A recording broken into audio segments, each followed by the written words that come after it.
Okay, boxing fanatics, welcome to the 27th episode of the podcast. And today I'm delighted to be joined once again by Mr. Oscar Pick. Oscar, it's fair to say this fight kind of came out of nowhere a little bit. Well, there's been a few in boxing recently, but I think when we were thinking about potential opponents of Mauser Itauma, Dillian Whyte is probably not one that comes straight to your head.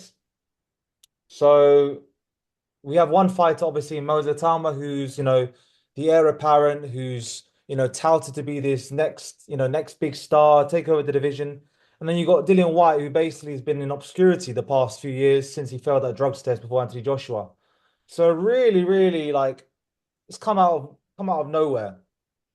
But I guess it's fair to say it has brought a bit of intrigue because, Dillian Whyte used to be, one of the top heavyweights in the world. And Moza Tama, I guess, is trying to get to that level, or for many people think that he will reach that level. But anyway, yeah, what's your initial thoughts on this one? Moza Tama, yeah, facing Dillian Whyte next Saturday. To be honest, I think I reacted the exact same way as most people in the sense that as soon as you hear Moses Town against Dillian White, it's like it's only going to be one-way traffic. It's not going past three or four rounds, in my opinion. And I've tried to stay firm on that opinion, because that's what I thought when I initially heard the announcement. I was like, Dillian White is a match made in heaven for Moses Salma. Regardless of Dillian's last performance, which was shockingly bad, let's be honest, against Ebenezer Tete, I Mhm. still think stylistically, Moses Atalma is an absolute nightmare for someone like Dillian White. His explosiveness, his athleticism, I think, it can only go one way, in my opinion. And I've seen a lot of people kind of change their views as time's gone on. I've seen, a few people in the industry, a few reputable guys kind of voice their opinion. They've kind of suggested that Dillian, he's going to be a durable customer. He's going to give Moses some rounds. And I've kind of listened to what they're saying. I can sort of think, oh yeah, well, like the experience, that's obviously that should be a pretty big factor. But then I go back to what I felt at the time when the fight was announced, and I can't remove myself too far from that opinion. I think, yeah, Dillian White, even at his best, Mhm. wouldn't have really had a cat and nails chance against Moses Atama, I don't think. And also, like that is just how much we rate Atama. And Mhm. I'm one of these people who is massively high on Atama. You call him the heavyweight heir apparent, and I think that's an accurate thing to say. I Mhm. think Moses Atama, I've seen enough from him, even though he's been against limited operators. Mhm. I Mhm. saw enough in that Dempsey McKean fight to know, what kind of a talent he really is. And he's only 20 years old, but he's a precocious Mhm. talent. He's got the IQ by the looks of it. He's got the explosiveness. He's got the athleticism. And I think we're right to get really excited about Moses Atama. I think he genuinely has got all the ingredients to become, a heavyweight world champion and potentially even reign supreme in years to come.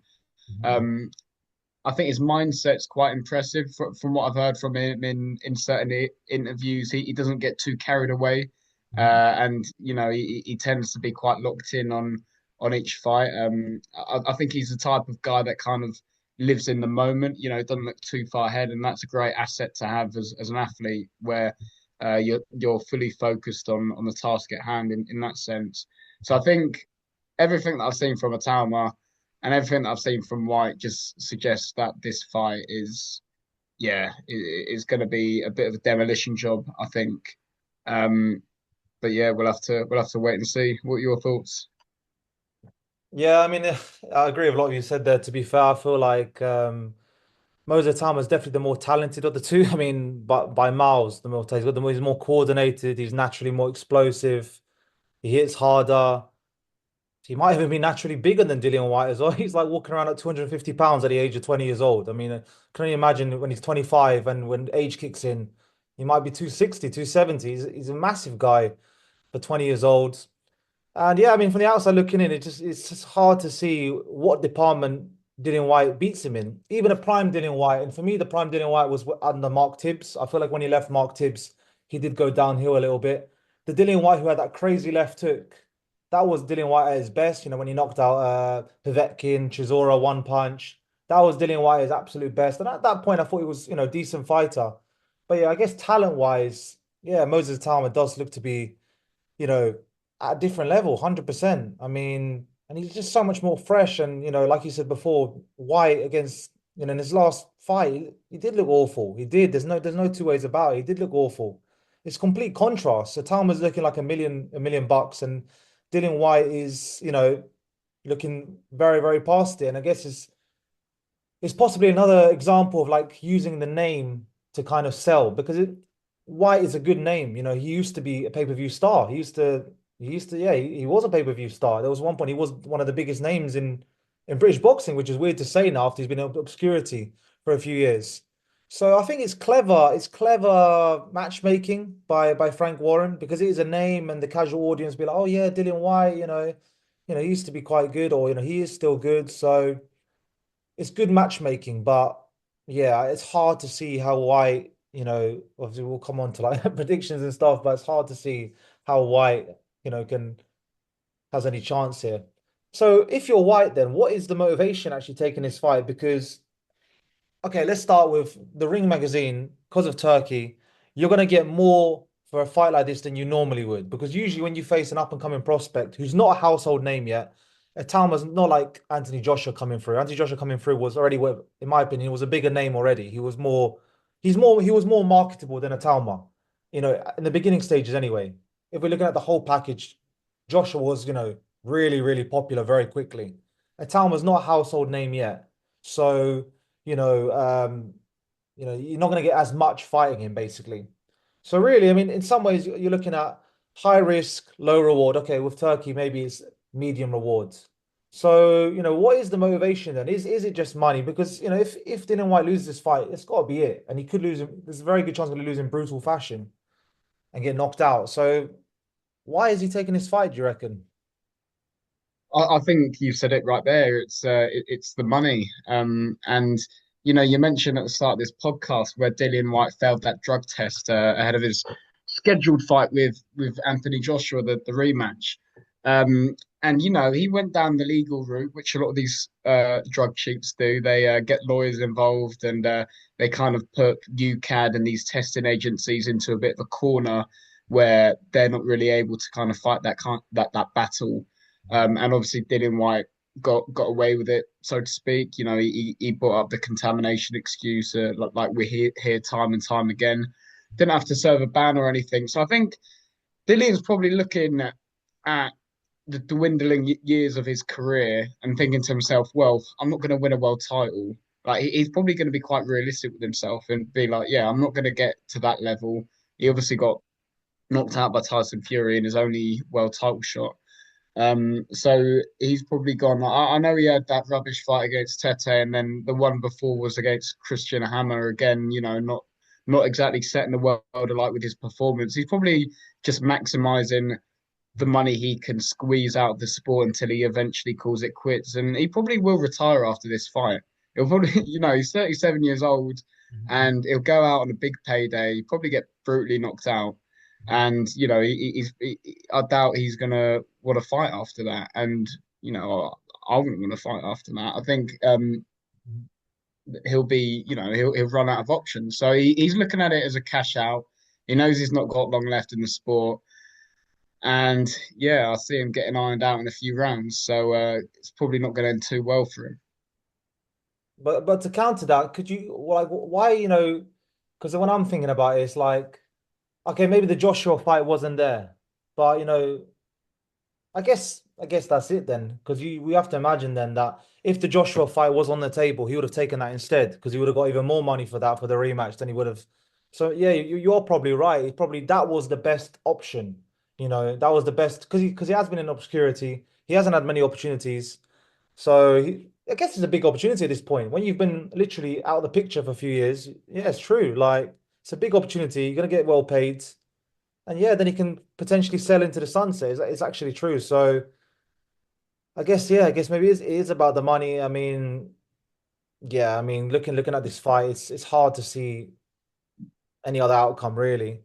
What I will say though about Dillian Whyte, I don't know if you've seen it, you probably have seen this. He does look to be in better shape than usual. I feel like this is a funny thing in boxing though, because there's a lot of catfishing that goes on in boxing. It's like you see these guys on social media. I think Andy Ruiz is brilliant at this, by the way. He makes it seem like he's got a flat stomach and he's in shape now and he's I don't know he's cleaned up his diet or whatever.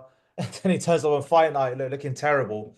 And it could be a similar story here with Dylan White. He might look like ripped in these videos and stuff. Then he's going to turn up on a scale with a big pot belly and stuff. You don't know till it's on the scale, really. But what I will say is though, from what I've seen so far, he does look leaner than he normally does. So do you think this is, could we see like if we factor in, okay, might be his last fight, last roll of the dice. Is it possible we could see maybe the best version of Dillian White we've seen in many years? Just because maybe he feels like there's something to prove, his last hurrah, all these factors, big stage in Riyadh. Is it possible? Could we see, yeah, one of the best Dillian Whites we've seen in a while? Is that possible?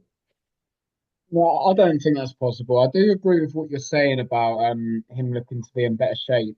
And yeah, it's an important thing you mentioned about these catfish in boxing. I think we see it a lot with Tyson Fury as well, where Oh we see yeah, him post a picture on Instagram where he's just finished training, that's a good and one.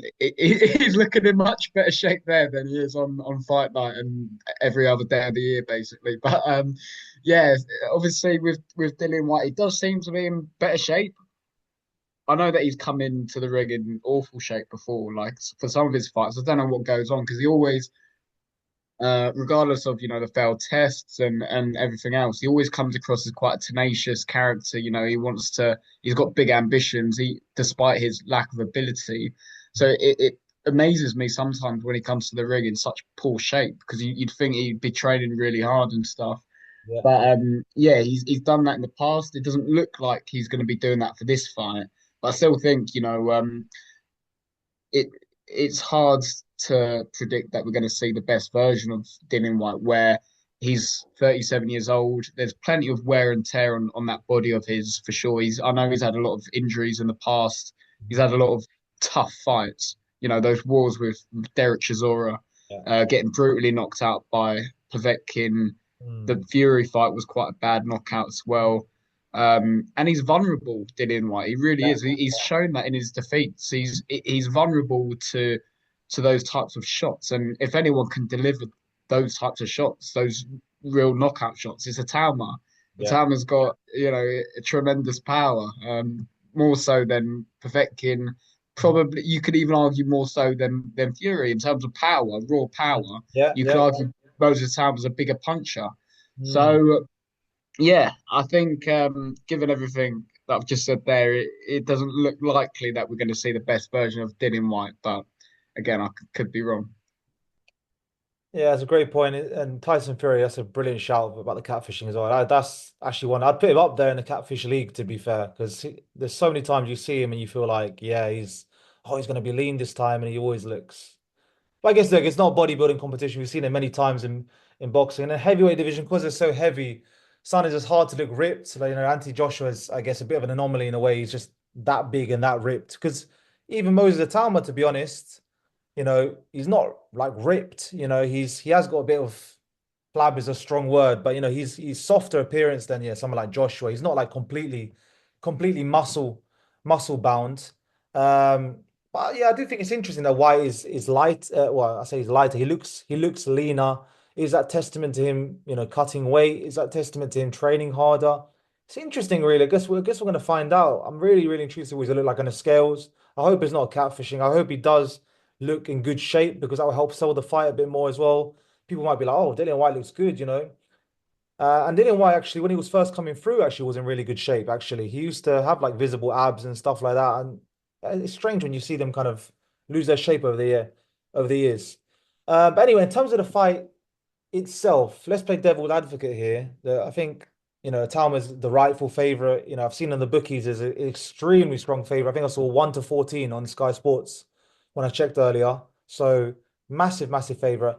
If we're playing devil's advocate here, is it fair to say that do you think that Dillian Whyte has more chance earlier on, or is it fair to say that he has more chance as the fight progresses? I'll give you my view first. I'll say for me, I think it's as the fight goes on because I think when you're as explosive as Itauma, and I think we've seen this with previous fighters like Mike Tyson, even Anthony Joshua, they don't carry when you're very like a very fast twitch, you don't carry that kind of explosiveness throughout the whole fight. You're more like a sprinter.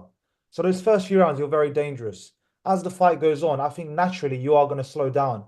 So the way I'm thinking is the longer this fight goes on, the more likely Dillian White actually has a chance to maybe, land a punch from the gods or whatever, have a lucky shot, that's what I'm thinking.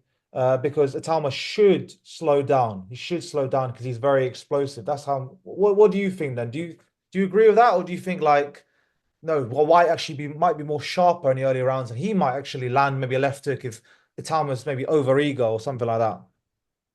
Yeah, I think if we're going to look at keys to victory for White, I think he's got to implement the exact same tactics that he used in that Joseph Parker fight, where he made it a complete dogfight.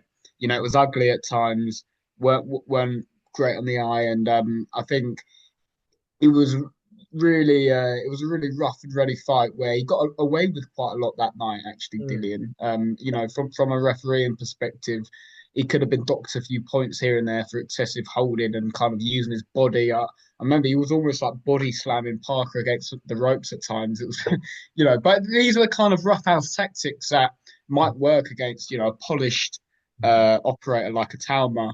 And as well, like Itauma hasn't really been in there with someone who's tried to approach the fight in that way. So, in terms of his experience and the fact that we know he's got that in his locker where he can make a fight really rough and ugly like that, then I think that is definitely his best chance of winning the fight.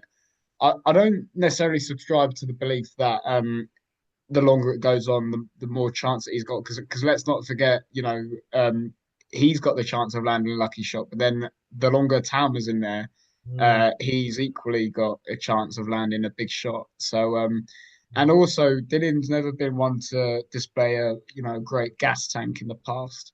He's mm, often struggled with endurance, and I'm trying to remember what PEDs he's been popped with in the past, whether they're sort of endurance enhancers mm, or whatever. But I know that uh, stamina's kind of been a bit of an issue for him in certain fights.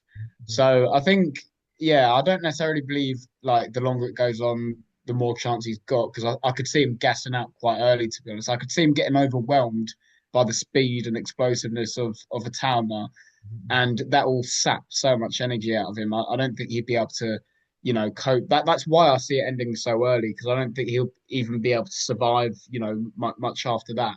But I think if he was to make it, a rough dogfight, then that might lend itself to, a longer fight in that sense, and then he might be able to retain some of his energy as well. So it's an interesting one. I think if the fight goes away, I think it's going to go, then he definitely won't benefit from a longer fight. But then if he makes it the type of fight that he should make it, which is the same tactics that he used against Parker, then he could, benefit from it going the rounds. So we'll see. That's interesting. Yeah, I mean, that was a good win. That win has aged very well for Dillian White. To be fair, that win over Parker, that win has aged very well. And like you said, that was an example of a fight where he was overmatched. I mean, Parker himself is a fast heavyweight, and a lot more coordinated than him. That was another example of facing a guy who. Let's be honest, Dillian White probably isn't the most, he definitely isn't the most talented heavyweight in the world. I think he's got decent boxing IQ, but in terms of coordination and stuff like that, he's definitely, he's probably not low, but like, he's compared to the top guys, probably quite far off, to be fair. So, yeah, I guess you could argue Dillian White throughout his career has always used this kind of his tenaciousness and his. I remember when he first fought Anthony Joshua that first time, Joshua was picking him apart, but then he kind of stuck in there and then he landed that left hook. I think it was in the second or third round. And Joshua was rocked a little bit, and then all of a sudden it became um, competitive. But as you said earlier on, this is a guy who has been knocked out a few times, has been hurt. I find it interesting that he's using that defense. that stance where you cover the uppercut because he's very susceptible to uppercut. So he kind of Yeah, yeah. he's in that. So that's interesting. Have you Uh, noticed that from like sparring footage, or is that like from his last few fights? I think the last few fights, I'm pretty sure I've Yeah. seen him doing that. Like it's like a cross, kind of a cross stance. He kind of covers like that, so he doesn't get hit with the uppercut. But I mean, if he doesn't get hit with the uppercut, time will just come around, potentially just come around the sides.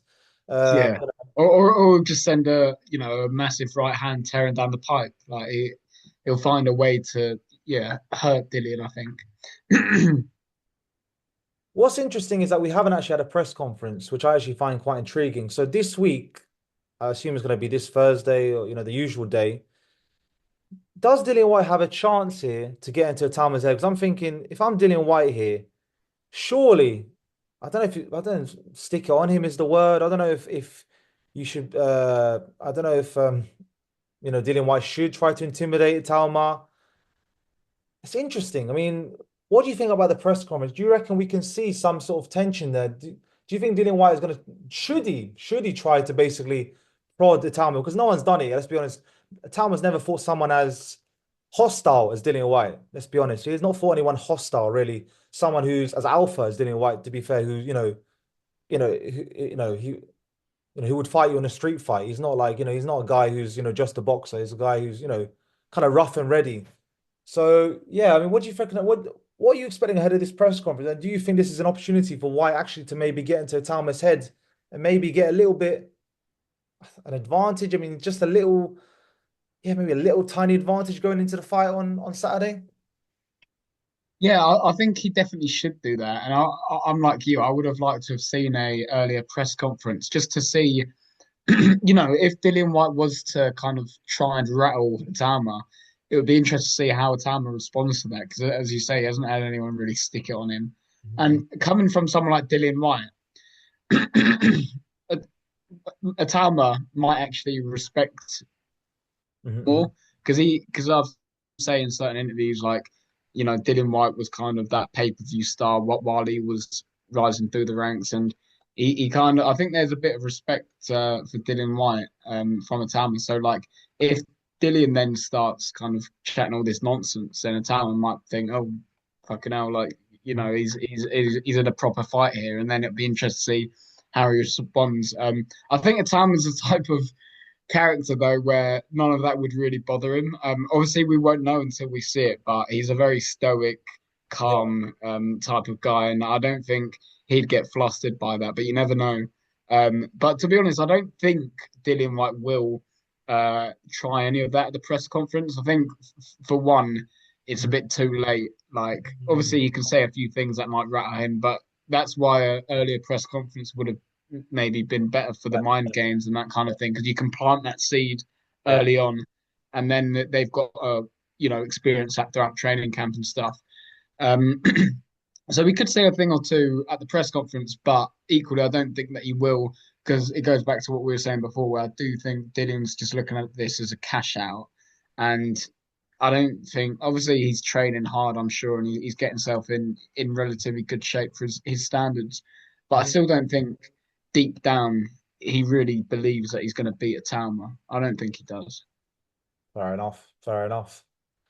In terms of, we're talking ahead here, but if Dillian White does, if Moses Tama does beat Dillian White, does that tell us anything about his future potential, or is this more of a case of, just like again the name? Because I'm just thinking, you know what, this might just be another opportunity where it's going to look good on paper, basically, that he beat Dillian White.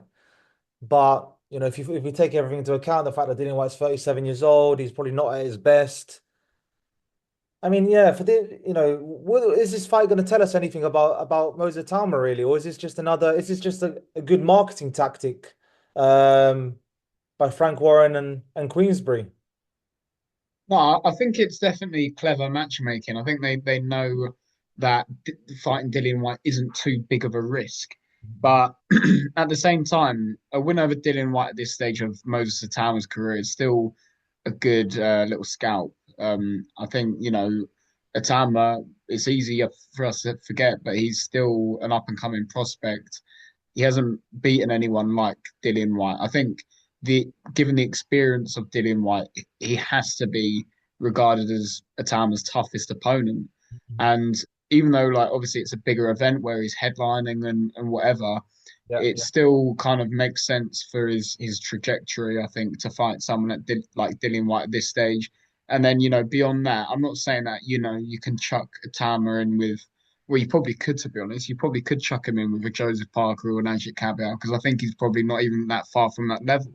But if you want to talk about like progressing him in the right way, then, you wouldn't jump this isn't like him jumping straight into the deep end, is what I'm trying to say. Yeah, It's yeah, quite, it's a clever bit of matchmaking, like you say, yeah. and I expect the one after this, to kind of make sense in terms of like how they're progressing him. I know they've been quite aggressive with their matchmaking, which is good because obviously most of the time is very talented.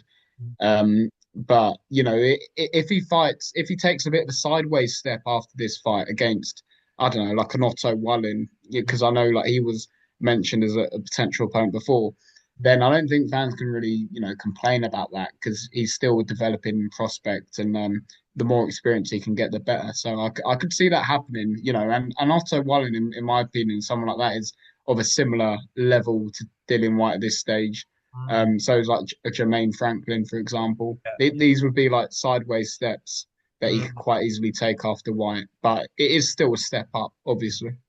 Yeah, yeah, fair enough. I mean, I guess when you look at the pedigree of White, the level he's reached, yeah, and I think just the sheer, maybe even just the tenaciousness from White as well. I think it makes him really more dangerous than other opponents. Because at least in that ring, I do think White will try at least in that inside that ring. Whether he actually believes he can win or not, I do believe he will. He will give it his all in there. I believe. He is. I think he is a fighter at heart. All right, let's go for the predictions. I'll go first quickly. I'm going to go for probably unsurprising early rounds. Itauma. I mean, I'm gonna go for, we might as well call rounds. I'm gonna go for second round. I just think if Atauma's who we think he is, which is this precocious prodigy, he should be knocking out Dillian Whyte quite easily. The speed difference is going to be like light years in that ring. It's going to be so the disparity is going to be enormous. And when you factor in, White's age and stuff, yeah, it's hard to see past an Itauma early KO. What about yourself? I see it similar, but I was actually going to go with fourth round stoppage for Okay. Atama, because I could see White maybe fiddling his way through the early rounds and making it a bit awkward. And but then obviously eventually Atama will just get to him. It won't take too long. I could see him going in maybe like, yeah, 3 or 4 rounds. So fourth round stoppage for Atama, I think. And yeah, that's my prediction. Great. Well, there you go. There you have it, guys. Thanks a lot for listening. As always, that's our prediction. If you like this episode, as always, please like, comment, subscribe, and yeah, we will catch you. We'll catch you on the next one. Cheers.